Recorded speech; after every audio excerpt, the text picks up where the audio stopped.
Hello everyone, welcome back to my channel. আজকে অনেক দিন পর একটা আমি মিনি ব্লগ শেয়ার করছি তোমাদের সাথে। তো এটা সকাল 6টা না সকাল 10টা সেটা বাইরে রোদ দেখলে বোঝা যাবে না। যাই হোক, গরম জল খেয়ে ওয়ার্কআউট শুরু করে দিয়েছিলাম। দেন বিছানাটা গুটিয়ে পড়তে বসে গেছিলাম, কারণ এটা আমার সকালের সেশন 1, যেখানে আমি মোটামুটি ইংলিশটা পড়ে নিই। তারপর ব্রেকফাস্ট সেরে স্নান করতে গেছিলাম। স্নান করে এসে সেশন 2 শুরু করেছিলাম, যেখানে আমি পড়েছি আজকে বায়োলজি অ্যান্ড জিওগ্রাফি।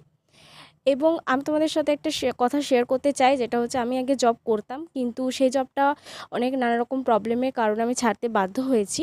এবং তারপর ঘরে বসে থেকে তো লাভ নেই, তো সেই জন্য গভর্নমেন্ট জবের জন্য প্রিপারেশন করছি। যেহেতু আমার আগের থেকে গভর্নমেন্ট জব করার ইচ্ছা ছিল, তো সেই জন্য সেটারও প্রিপারেশন স্টার্ট করে দিয়েছি। আজকে লাঞ্চে ছিল ভাত, ডাল, মাছ ভাজা, মাছের তেল ভাজা এবং পালং শাক। ভিডিওটা ভালো লাগলে অবশ্যই like, comment, share and subscribe করতে ভুলবে না, যেটা তোমরা ভুলে যাও।